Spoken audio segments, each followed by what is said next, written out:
저와 인사 한번 다시 한번 나누겠습니다. 당신을 보니 예수님을 보는 것 같습니다. 당신을 보니 예수님을 보는 것 같습니다. 여러분들을 통해서 날마다 예수님의 모습이 나타나기를 축복합니다. 아멘. 아멘. 함께 읽으시는 말씀 마태복음 5장 13절 말씀 진행하겠습니다. 마태복음 5장 13절 말씀입니다. 제가 가진 성경은 신약성경 6페이지입니다. 마태복음 5장 13절 말씀입니다. 같이 한 목소리로 합독하겠습니다. 시작.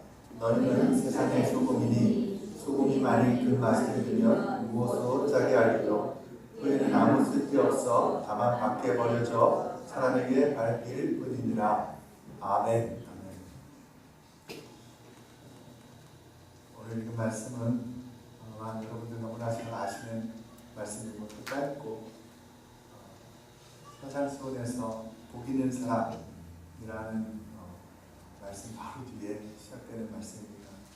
설교를 통해서도 여러 번 들으셨고 그래서 오늘 이 말씀을 통해서 세상을 놀라게 하라 세 번째 시간으로 소금처럼이라는 제목으로 은혜를 나누겠습니다. 몇 해 전에 한국에서 한국 기독교 목회자 협의회에서 글로벌 리서치에 의뢰해가지고 한국인들의 종교 생활에 관한 어떤 조사를 해서 보고서를 만들었습니다. 그 조사 보고서를 보면 비종교인들, 그러니까 넌 크리스천이 아니라 종교를 갖고 있지 않은 무교인 사람들에게 한국 주요 종교별 신뢰도를 물어봤습니다. 그랬더니 천주교가 캐톨릭이 26.2%, 그리고 그다음 불교가 23.5%, 그리고 마지막 기독교가 18.9% 이렇게 수치를 나타냈다고 합니다. 전체적으로 종교인들에 대한 신뢰도는 약 20%를 밑돌고 있었습니다. 근데 어떻게 보면 한국 기독교는 한국의 근대사에 어떻게 보면 막대한 영향을 미쳤는데 그런 걸 좀 생각해 보면 무교 종교를 갖지 않은 사람들에게 좀 너무 혹독한 그런 평가를 받은 게 아닌가라는 생각을 해보게 됩니다. 한국의 기독교가 들어왔을 때에 어떻게 보면 한글을 보급하고 또 경제적으로 문화적으로 뿐만 아니라 의료 기술, 3.1운동도 사실은 독립운동도 기독교 지도자들이 중심이 돼가지고 일어났던 운동 아니겠습니까? 그만큼 한국 근대사에 아주 큰 영향력을 미쳤던 한국 기독교인데 사실 이 산업화를 거치면서 근대화가 되면서 교회가 양쪽으로 성장하게 되고 또 크리스천들이 기득권층이 되면서 사회의 비판을 받기 시작하는 것을 보게 됩니다. 비기독교인들이 한국교회를 신뢰하지 않은 이유가 기록되고 있는데 첫째는 이단이 많아서, 둘째는 이기주의 집단이 같아서, 세 번째는 언행이 일치하지 않아서, 네 번째는 헌금을 많이 강요해서, 다섯 번째는 목회자의 사리사욕이 심해서 이렇게 답변을 했습니다. 그러니까 비기독교인들이 보기에 크리스천들의 가장 큰 문제가 뭐냐면 어떻게 보면 말과 행동이 일치하지 않다라는 것 아니겠습니까? 말로만 살아가고 말로만 정의를 이야기하고 말로만 평화를 위해 일한다고 이렇게 보는 것이죠. 교회가 세상의 소금과 빛이 되어야 되는데 그렇게 되지 못하고 있다는 것입니다. 그 이유가 소금이 맛을 잃어버려서 불신자들에게 의해서 밟혀져 버리는 그러한 지경이 되었다는 것입니다. 그것이 오늘 성경에 나와 있는 이야기 아니겠습니까? 소금이 어떻게 소금 맛일지 소금 맛을 잃어버릴 수 있을까 우리가 이렇게 생각할 수 있어요. 근데 여기 나와 있는 성경에 있는 소금은 암염입니다. 그러니까 바다에서 나는 소금이 아니라 산에서 나는 소금. 요즘은 핑크 소금이라고 해서 장식용으로 정화작용이 있다고 해서 등으로 해서 장식용으로도 사용하고요. 또 핑크 소금이 몸에 좋다고 해서 그렇게 식용으로도 판매를 하죠. 히말라야산 핑크 소금이 참 좋다고 하죠. 이게 히말라야산이라는 게 무슨 얘기겠습니까? 원래부터 산에 소금이 있었던 것이 아니라 원래는 바닷속에 있던 건데 바다가 용기 솟아오르면서 그곳에 소금이 결정체가 생기는 것이죠. 그래서 소금을 캐면 소금을 돌과 함께 이렇게 캐게 됩니다. 근데 당시 근동지방에서 양들에게 풀을 이제 먹이게 되는데 양들도 염분이 필요하거든요. 그러니까 양들이 풀을 뜯어 먹을 때 목자들이 양옆에 이 소금 돌들을 이렇게 흩트려 놓습니다. 그러면 양들이 풀도 뜯어 먹다가 그다음에 그 돌도 좀 핥아 먹다가 이렇게 하는 거예요. 그래서 그 소금을 다 핥아 먹고 나면 소금기가 없어지고 그 돌에는 맛이 없어지는 거예요. 그래서 소금이 맛을 잃었다는 것은 바로 이것을 이야기하는 것입니다. 우리는 미국 해외에 이제 나와서 살고 있는데 여기서 살다 보니까 한국 사람들이 세계에서 어떤 여러 가지 영향력을 끼치는 그 모습을 보면서 자랑스러운 마음을 갖게 됩니다. 특별히 예전에는 메이드 인 코리아 하면 가격이 싸고 품질은 좀 그럭저럭하지만 가격이 싸서 사람들이 이렇게 사서 사용하던 것이라면 요즘은 그렇지 않죠. 세계 최고의 제품들을 만들어내고 있습니다. 예전에는 TV 하면 가전제품은 소니였지만 지금은 삼성입니다. 삼성의 브랜드가 가치가 훨씬 높죠.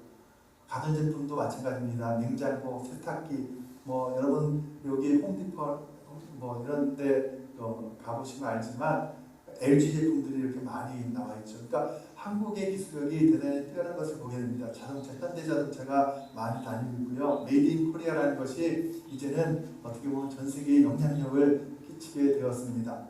뿐만이 아니라 한류 열풍이 있습니다. 이전에는 동남아, 아니면 일본, 중국 이렇게 한류 열풍이 있었다면 지금은 중동, 그리고 유럽, 그리고 이 남미 지역까지 한류 열풍이 있습니다. 드라마, K-팝 이런 것들이 영향력을 끼치고 있죠. 지난번에 제가 멕시코에 일일 선교를 가면서 거기 이제 찬양을 좀 가르쳐 주길 원해가지고 선교사님 가서 우리 찬양을 좀 가르쳐 주려고 하는데 영어 찬양 제가 스페인식 모르니까 영어 찬양을 좀 가르쳐 주려고 합니다. 그랬더니 영어 찬양 말고요 한국말로 찬양을 가르쳐 주세요. 한국말 찬양을 더 배우기 원합니다. K-팝 열풍이 있어서 한국말 더 배우기 원해요. 좀 자랑스러운 마음이 생기죠. 옛날에 우리 여기서 아마 오래 사신 분들은 아마 그걸 느끼실 텐데 예전에 에이시안들을 만나면 Are you Japanese 아니면 Chinese 이렇게 물어봤을 거예요. 그런데 요즘은 한국 사람이냐 물어보는 사람들도 많이 있습니다. 옛날에는 한국 사람이라고 그래도 그러면 너 노스 코리안이냐 이렇게 또 얘기했죠. 왜냐하면 하도 뉴스에 북한 내용들이 많이 나오니까. 근데 요즘은요 한국 사람이냐고 물어보기도 하고 심지어는 안녕하세요 이런 말 쓰는 사람들이 참 많이 있어요. 그만큼 작은 아시아의 작은 땅덩어리를 가진 나라가 전 세계에 이렇게 큰 영향력을 끼치고 있다고 생각하니까 자랑스러운 마음이 생깁니다.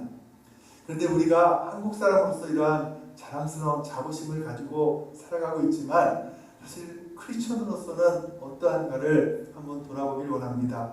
생각해 보셨는지 모르겠어요. 우리가 하늘나라의 시민권을 소유한 자로서 이 땅에서 우리가 미국 시민권을 가졌다, 또 한국 사람이다 이런 것에 대해서 자긍심을 갖고 있는데 우리가 천국을 소유한 천국 백성, 천국의 시민권을 가진 사람으로서 이 땅에서 어떤 마음을 가지고 살아가고 있는가를 우리가 한번 돌아봐야 할 것입니다. 세상 사람들이 저와 여러분을 바라보면서 부러워하고 있습니까? 세상 사람들이 저와 여러분을 바라보면서 궁금해하는 삶을 살아가고 있습니까?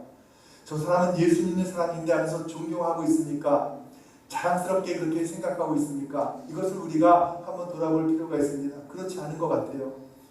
오히려 크리스천이라고 손가락질을 합니다. 크리스천들을 향해서 욕심이 많은 사람들이라고 합니다. 이기적인 사람들이라고 합니다. 돈만 사랑하는 사람들이라고 합니다. 물론 이거 세상 사람들이 하는 이야기죠. 근데 때로는 별 이유도 없이 이런 이야기를 하는 것처럼도 보입니다. 그냥 크리스천이기 때문에 미워하기도 합니다. 왜 그렇게 되었을까? 마음이 아픕니다. 왜 크리스천들이 세상의 사람들에게 인정받고 존경받는 자리에서 떠나서 오히려 손가락질을 받고 비난받는 자리에 있게 되었는가?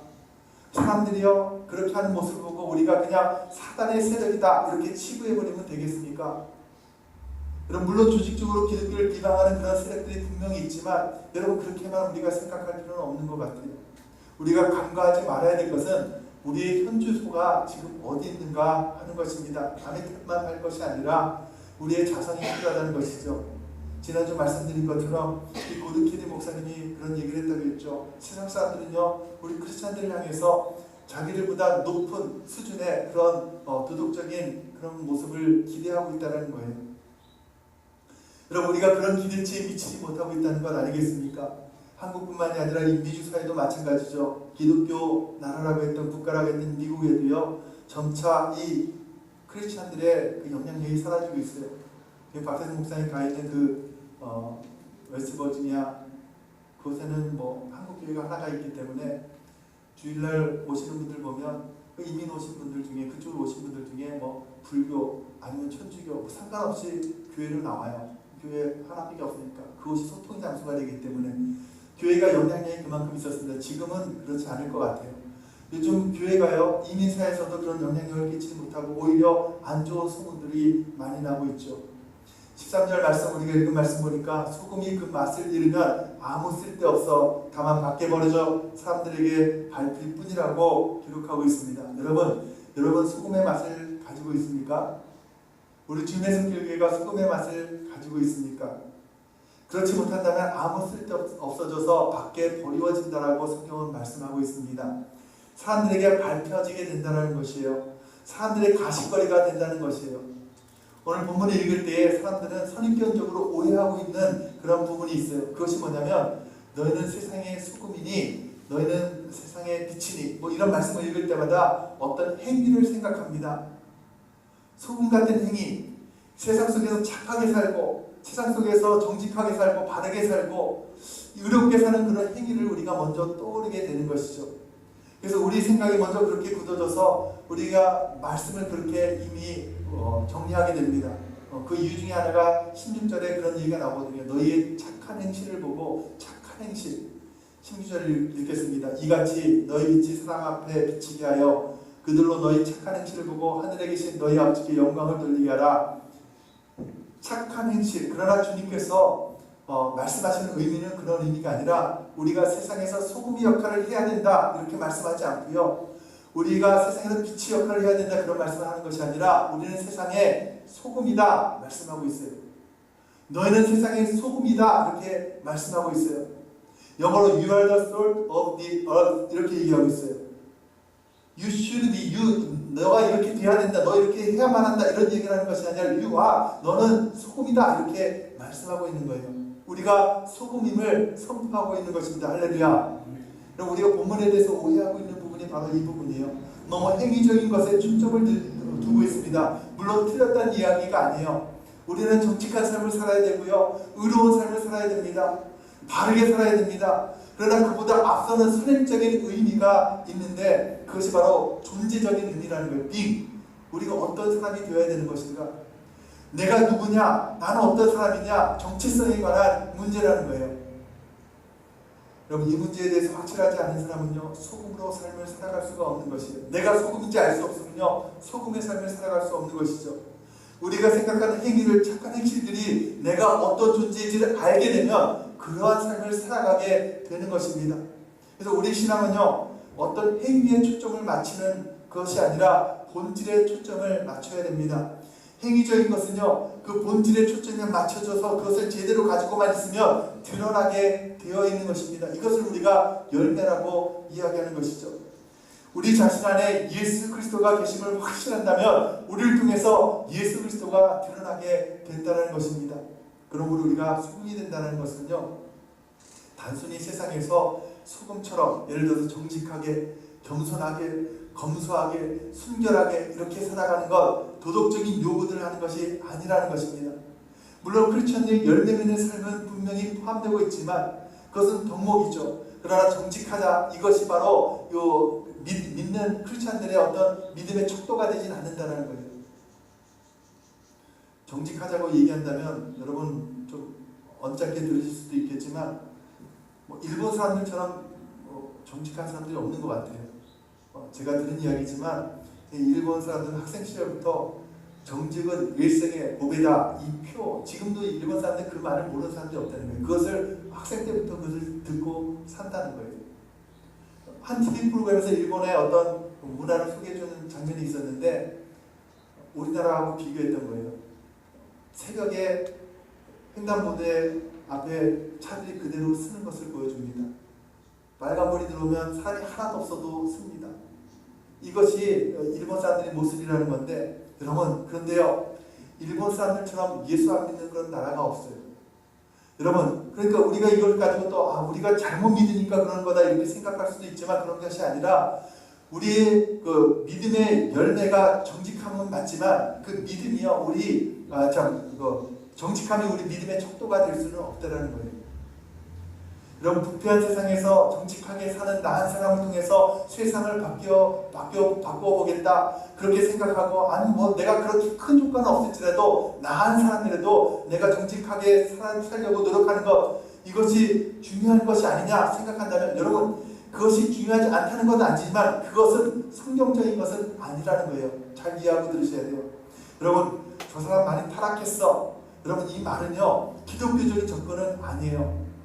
여러분, 원래 타락하고 냄새나는 심성과 성질이 겉으로 드러나게 되는 것이에요. 원래 부패한 것이 인간이라고 성경은 우리에게 말씀하고 있습니다.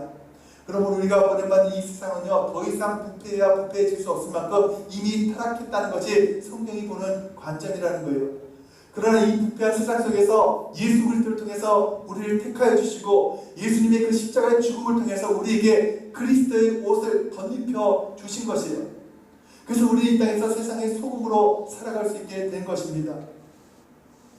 여러분, 지금 미국에서 동성결혼을 인정하고요, 그것을 합법화하고, 우리는 뭐라고 얘기하죠? 점점 이 미국이 타락해간다 이렇게 얘기하죠. 여러분, 무슨 의미인지는 우리가 잘 알고 있지만 그러나 정확한 표현으로 이야기한다면 이것은 바른 표현이 아니에요. 여러분, 인간이 타락함이 점점 드러나고 있다 이렇게 이야기해야 되는 것이에요. 현장에서 가늠하다 잡힌 여자를 사람들이 데리고 왔어요. 그때 예수님께서 이 여자를 용서해 주시죠. 그러면서 이 여인에게 죄가 없다 하진 않으셨어요. 뭐라고 하죠? 다시는 죄를 짓지 말라 이렇게 말씀을 하시죠. 그러나 현장에서 가늠하다 잡힌 여자만큼이나 그 여자를 돌로 치려고 했던 그 사람들을, 그 태도를 문제를 삼으시는 것을 우리가 보게 됩니다. 그래서 죄가 없는 자가 먼저 돌로 치라 그런 얘기를 하시죠. 예수님 보시기에는 그 사람들의 태도 자체가 이 여자와 똑같이 부패한 것이다 이렇게 바라보고 있는 것이죠. 주님께서 세상을 바라보시는 관점이 바로 그런 것입니다. 그런 분이 우리에게 뭐라고 말씀하시죠? 너희는 세상의 소금이다 이렇게 말씀하고 있죠. 그 말씀이 우리 행동을 통해서 이 세상이 밝아지고 부패가 방지되는 것을 염두에 두고 하신 말씀은 아니라는 거예요. 이런 세상을 가지고 보면요, 우리가 그러잖아요. 우리 조그만 3살밖에 안 된 아이가 갑자기 아빠한테 엄마한테 거짓말하고 그런 경우 있잖아요. 그렇죠? 중학교 다니는 아들을 내가 정말 세상에 이런 착한 아들이 없다고 생각하고 있었는데 어느 날 보니까 저 구석에서 담배 피는 것을 보고 세상이 무너지는 것 같은 거예요. 정말 눈에 넣어도 정말 아프지 않은 그 딸이 어느 날 갑자기 가출해 버렸어요. 이런 마음이 들 때 우리가 어떤 마음이 들겠어요?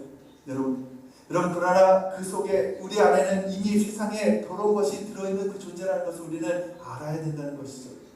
세상 사람들을 보고 만약에 한 사람 인터뷰를 해보면요, 자기가 나는 부패하고 나는 정말 더러운 사람입니다 이렇게 아는 사람 많지 않아요. 심지어는 종신형을 받고요, 감옥에 있는 사람 죄수에게 인터뷰를 해보세요. 내가 여기 들어온 이유는 다른데 뭐가 있고 이렇게 다 핑계를 대죠. 자기 속에 있는 그 부패를 볼 수 있는 사람이 없어요. 여러분, 이 부패한 세상에서 소금이 된다는 것이 뭐냐면, 우리가 예수 그리스도를 통해서 우리는 예수를 만나서 그리스도의 옷을 입은 그 모습을 우리가 나타낼 수 있어야 된다는 것인데, 그를 위해서는 이 땅에서 우리도 부패한 존재임을 우리가 고백하고 깨닫는 것이에요. 내 안의 부패를 보고 사람들이 소금으로서의 그 기독교를 바라보게 되는 것이에요. 이것이 바로 소금 역할을 하는 하나님의 선택받은 백성이라는 거예요. 내가 죄인들고 부패된 인간임을 깨닫는 거예요. 그것부터 시작되게 되는 것입니다. 여러분, 우리가 그런 태도를 지니고 살아갈 때에 여러분, 우리의 태도와 입장이 정직하게 살고 순결하게 살고 우리가 착하게 살고 이렇게 살아가는 이 도덕적 미덕에 대해서 어떻게 대처해야 되느냐? 나는 그냥 타락한 존재이니까 그렇게 살면 되느냐? 여러분, 포기해야 되느냐? 아닙니다, 여러분. 그럼 우리가 그것을 위해서 열심히 나는 착하게 살아야 되지 그래야 되느냐? 그건 또 아니라는 거예요. 포기도 하면 안 된다는 거예요. 그럼 어떻게 해야 되냐면 내 속의 부패를 보면서 나는 어쩔 수 없는 존재임을 고백하고 깨닫고 우리가 나아가는 거예요. 그럴 때 하나님께서 우리를 어떻게 바라보시냐, 우리를 바라보면서 하나님의 입맛에 맞는 존재로 우리를 바라보시는 거예요. 소금과 같은 존재를 바라보시면서 그 안에 우리 안에 하나님께서 들어오셔서 하나님께서 우리를 중심으로 해서 우리를 활동의 거점을 삼으셔서 우리를 통해서 역사에 나가신다는 거예요. 우리는 연약한 존재이지만 우리 안에 주님께서 들어오셔서 우리를 통해서 일들을 해나가신다는 거예요. 그래서요, 여러분 잘 아셔야 돼요. 우리 크리스천들이 정직한 삶을 살아가게 된다는 것은 무엇을 얘기했냐면, 내가 정직하게 사는 것이 아니라 내 안에 들어오신 하나님께서, 성령 하나님께서 내 안에 살아가시는데 다른 사람들이 볼 때는 우리를 보면서 저 사람 참 정직하다 그렇게 이야기하게 되는 것입니다. 여러분 이해가 되시죠? 여러분, 내가 예수 그리스도를 믿고 예수님을 통해서 그리스도의 옷을 덧입게 되었는데, 그때 주님께서 우리 안에 들어오셔서, 성령 하나님께서 우리 안에 들어오셔서 나를 통해서 일을 해나가시는데, 내가 나를 볼 때는 전혀 정말 바른 것이 없고 부패한 인간인데 다른 사람들이 나를 보면서 그러는 거예요. 저 사람은 참 착한 사람이야, 저 사람은 참 정직한 사람이야, 이런 이야기를 하게 되는 거예요. 왜요? 내 안에 계신 예수 그리스도께서 그 일을 행해 나가신다는 거예요. 할렐루야. 많은 사람들이 실패하는 이유가 무엇이겠습니까? 의지적인 결단으로 내가 이렇게 살아야지, 내가 이렇게 할 것이다, 이렇게 나아가지만 언젠가 한계를 느끼고 넘어지게 되는 것 아니겠습니까? 여러분, 바리새인을 보면요, 억울하다는 생각을 하게 되죠. 그 사람들처럼 정직하고 깨끗하게 살아가는 사람들이 어디 있습니까, 사실은? 근데 이 바리새인들을 보고 주님께서 뭐라고 하시죠? 회칠한 무덤이라고 얘기해요. 회칠한 무덤이 뭐예요? 무덤에요, 무덤 안에 썩은 시체와 해골이 있잖아요. 근데 그 위에다가 그 하얀 흙가루를 칠하는 거예요. 물론 그 이유 중에 하나는 그 시체를 가까이 하면 안 되기 때문에 그것을 피해가라는 뜻도 있겠지만, 그것을 깨끗하게 보이게 하는 것 아니겠습니까? 회칠한 무덤 같다는 거예요. 속에는 시체와 해골이 있는데 겉만 깨끗한 그 모습이라고 이야기하고 있는 거예요. 비참한 말씀 아니겠습니까? 소금은 누굽니까? 소금은요, 내 속에 썩은 시체가 있다는 것을 깨닫고 들여다보고 고백하는 사람이에요. 그래서 그것이 없어질 수 있는 길이 없음을 고백하면서 주님만이 그 길임을 고백하면서 나아가는 사람이 바로 소금의 삶이라는 거예요. 그럴 때 주님께서 우리 안에 들어오셔서 하나님께서 행하시는 일들이 바로 소금의 역할들을 감당해 나가신다는 겁니다. 할렐루야. 여러분, 소돔과 고모라가 왜 멸망했습니까? 그 이유는요, 그 소돔과 고모라가 타락하고 동성애가 있고 죄악이 만연해서가 아니라, 여러분, 소돔과 고모라에 10명의 의인이 없었기 때문이라고 성경은 이야기하고 있어요. 롯의 아내가 도망가다가 뒤를 돌아봐서 무엇이 됐어요? 소금 기둥이 되었어요. 왜 하필 소금이 됐을까요? 의미가 있는 것 아니겠습니까? 여러분, 의인 10명이 무엇을 말하는 것입니까? 의인 10명이 소돔과 고모라를 변화시키기를 하나님께서 바라셨습니까? 여러분, 그거 아니에요. 그 썩은 세상 속에서 내가 주인됨을 깨닫고 하나님 앞으로 나오는 자들이 바로 의인 10명이라는 거예요. 여러분, 그것을 바라보 나오지 못하고 뒤를 돌아볼 때 그 소금 기둥이 되어버린 것이죠. 하나님 믿는 사람들이 왜 삶의 장소를, 왜 자꾸 죄악이 만연한 이 세상 속에 우리를 보내셨을까? 이런 고민을 여러분 하게 되지 않습니까? 구약에서 계속 가나안 땅을 향해 나아가는 이스라엘 사람들의 진군을 우리가 쫓아가고 있어요. 여러분, 우리가 살아가고 있는 이 땅을 우리가 광야 같은 세상이라고 하잖아요. 그렇죠? 그리고 우리가 나아가는 천국의 삶은 무엇이에요? 요단강을 건너서 가나안 복지를 향해 가는 길 아니겠습니까? 여러분, 가나안 땅 정복이라는 것이 성경에서는 아주 중요한 주제예요. 왜냐하면 복된 삶을 향해 나아가는 거기 때문에. 그런데 이런 생각이 자꾸 들잖아요. 하나님께서 그렇게 하지 마시고 이사야서에 보면요, 광야의 길을 만드시고 사막에 강을 내시는 하나님이신데 왜 굳이 저 가나안 땅까지 그렇게 보내려고 하시는지, 그냥 광야에다가 그렇게 강을 만드시고 길을 만드셔서 거기에 아주 복지를 만들면 되실 일이지, 왜 가나안 사람들을 본받지 말라고 하면서 그 죄악이 구글거리는, 우상이 구글거리는 그 땅에 굳이 정복해가면서 거기를 왜 하나님의 사람들을 보내시는 것일까? 맹모 산천지교를 생각하면 다르잖아요.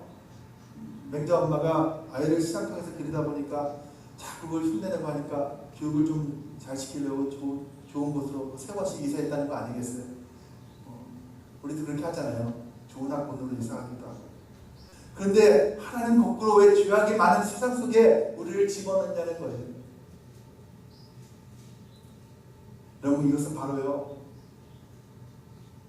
자신들의 부패함을 깨닫지 못하고 살아가는 자들 앞에서 우리 연약함을 고백하면서 우리 안에 소금됨을, 우리가 소금됨을, 예수 그리스도가 우리 안에 소금됨을 세상에 나타내게 하시기 위해서는 거예요. 할렐루야. 여러분, 내가 소금이 되어야 되는데 어떻게 소금이 됩니까? 다시 말씀드려요. 내가 부패된 인간임을 먼저 돌아보고 주님 앞으로 나아가는 자가 바로 소금된 사람들인 줄로 믿습니다. 그럼 이게 세상이에요. 세상은요, 자기를 위한 많은 사람들이 악하면 악할수록 좋아하는 것이 세상이에요. 그런 사람들이 세상 사람들 알겠습니까? 우리가 해야 할 것은 시야를 안으로 돌리는 거예요. 나의 모습을 바라보는 거예요. 나의 모습을 바라보면서 우리의 죄됨을 인정하지 못하면 주님의 십자가 앞으로 절대로 나아갈 수가 없는 것입니다. 여러분, 그럴 때에 하나님 영이 우리 안에 들어오셔서, 성령께서 내 안에 들어오셔서 정직과 순결과 모든 도덕적인 그런 덕목들을 우리를 통해서 나타내 주신다는 거예요. 할렐루야. 그건 내가 정직하다고 말하지 않아도요, 내가 나를 보고 나는 참 정직해 이런 말 할 필요가 없는 거예요. 그렇지 않아도요, 사람들은 나를 보고 정직하다 그렇게 이야기를 하는 거예요. 이것이 바로 크리스천의 삶이라는 거예요. 여러분, 내가 우리 정직을 주장하는 것이 아니라, 기독교가 우리 정직을 주장하는 것이 아니라, 다른 사람들이 우리를 바라보면서 우리에게 정직을 바라보는 것이에요. 우리를 통해서 하나님을 바라보게 되는 것이에요. 우리 그래서 인사하는 거예요. 당신을 보니 예수님을 보는 것 같습니다. 할렐루야. 여러분, 소금은 예수 그리스도입니다. 할렐루야.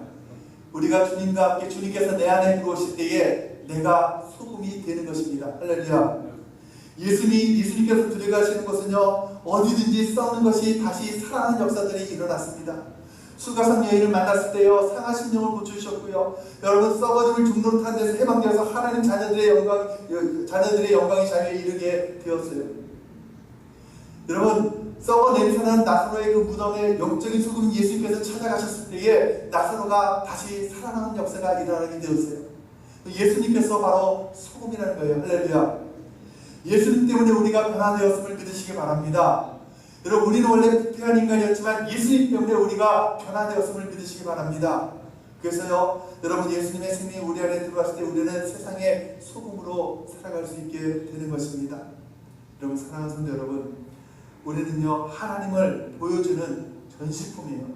지난주에 말씀드렸죠. 굳건하여가 뭐라고 했어요? 세상에 보여주라는 것이죠.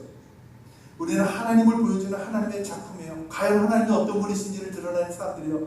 그러기 위해서는요, 우리 자신을 볼 때 우리로서는 전혀 하나님을 드러낼 수 있는 그 모습이었음을 깨닫고 주님의 십자가 앞으로 나아가서 하나님의 성령이 우리 안에 들어오셔서 우리를 통해서 하나님의 거룩함을 나타내는 삶을 살아가는 것이 바로 소금의 삶인 줄로 믿습니다. 항상 우리 안에 예수 그리스도로 가득 채우시는 저와 여러분이 되시길 축복합니다. 세상 속에서 소금이 되시길 축복합니다.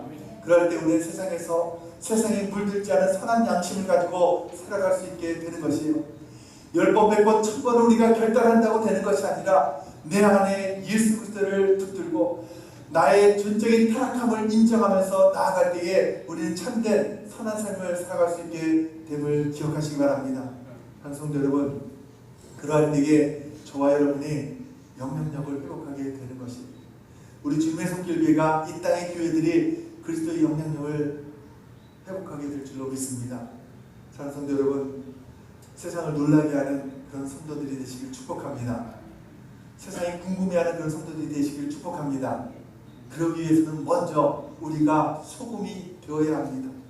어떻게 하면 우리가 소금이 될 수 있다고 했습니까? 우리 안에 연약함을 발견하고 내 안에 소금 대신 예수님으로 가득 채워야 되는 것입니다. 이럴 때 우리는요, 참된 소금의 삶을 살아갈 수 있게 되는 것입니다. 사랑하는 성도 여러분, 우리를 통해서 많은 세상 사람들이 궁금해하고 놀라고 우리 앞에 나아가 예수 그리스도를 만나는 그런 저와 여러분, 그런 교회가 되기를 축복합니다. 세상을 놀라게 한 소금과 같은 삶을 살아가시는 저와 여러분 되시기를 주님의 이름으로 축원합니다. 참 좋으신